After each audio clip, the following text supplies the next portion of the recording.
If you like this video, please give a thumbs up and subscribe. Hit the bell icon to be notified of new videos. By John Greenwald Jr., The Black Vault, originally published August 18, 2020. The world is abuzz that the United States Senate, namely the Senate Select Committee on Intelligence chaired by Senator Marco Rubio, is interested in a public UFO report created by the intelligence community, IC. Also, the Department of Defense (DoD) recently announced a UAP task force, or UAPTF, which aims to investigate unidentified objects as they encroach on military installations. The effort is an exciting push towards transparency related to an issue that has intrigued the masses for decades, and one that is often encapsulated in secrecy and conspiracy allegations. However, this is not the first time congressional interest in UFOs has happened. In fact, it's happened before in a nearly identical fashion. Can this unfolding saga end the same way?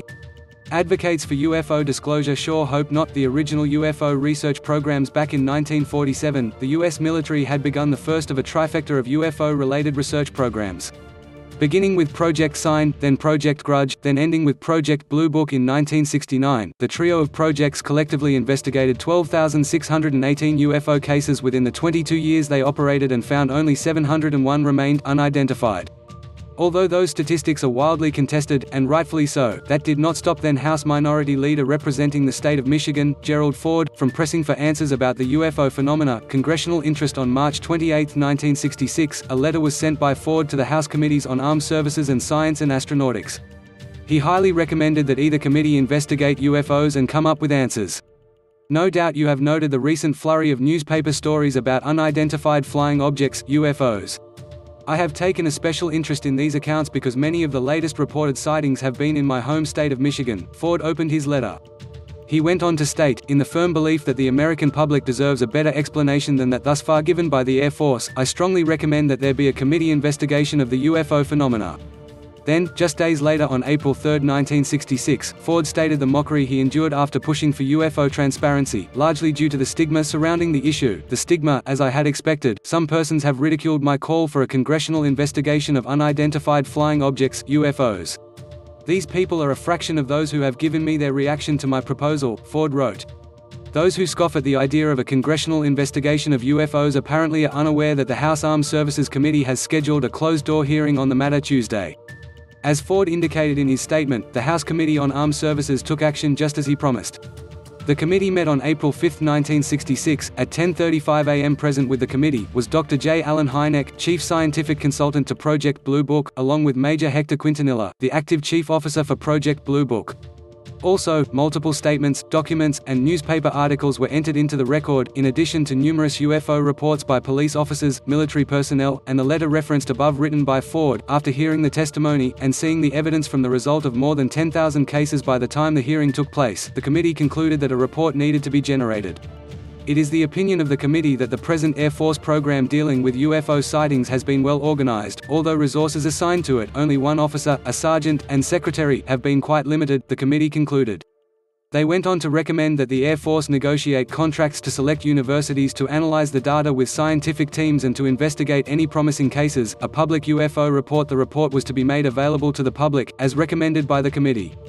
The report's Project Blue Book should be given wide unsolicited circulation among prominent members of the Congress and other public persons as a further aid to public understanding of the scientific approach being taken by the Air Force in attacking the UFO problem. Within weeks, Ford had achieved his goal of getting a report and scientific analysis of the UFO data available at the time. On April 21, 1966, press release, Ford said, "The Air Force has informed me it is arranging for a study by high-caliber scientists of some of the UFO sightings which have never been explained. The report will definitely be made public, the Air Force has assured me." Ford also stated he would have preferred a full hearing with witnesses in front of the committee, but said that he felt this was a step in the right direction, having a scientific analysis of the data. On October 7, 1966, the Air Force released their press statement that the University of Colorado would conduct the independent study on UFOs. The director of that effort was Dr. Edward Condon, whose name would help identify his committee and later the report they generated, the Condon Committee. The Condon Committee evaluated the threat potential behind UFOs, and whether or not they were a national security threat. For 2 years, they studied the evidence. And they concluded that there was no threat, nor was there a reason to continue UFO investigations. This entire effort resulted in the official close of Project Blue Book at the end of 1969, and formally closed in January of 1970, and the Condon Report has been cited for decades as the reason UFOs were not taken seriously thereafter. From Project Blue Book to AATIPI's history repeating itself? Although still contested on whether the Advanced Aerospace Threat Identification Program (AATIP) was truly a UFO study similar to Project Blue Book, let us assume for a moment it was, and it continues to this day disguised as the UAPTF. The studies conducted by AATIP reflect those done decades ago by Project Blue Book.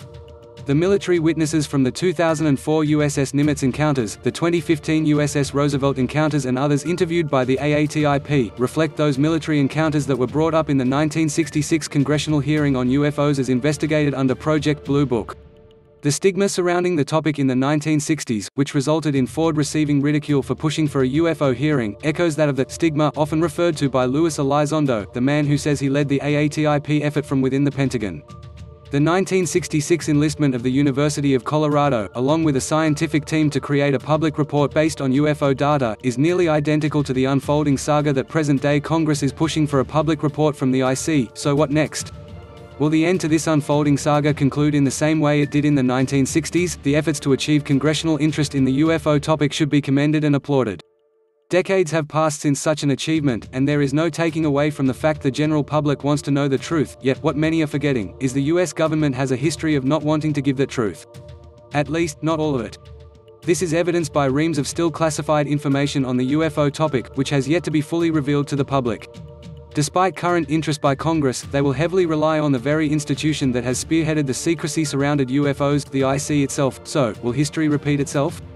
Will a Condon Committee report-like document be presented to Congress, that will then be utilized for decades to come on why there is not a reason to investigate UFOs or take them seriously? Only time will tell on how this next chapter will play out, and whether the public report on UFOs will prove to be beneficial to the public understanding of the topic.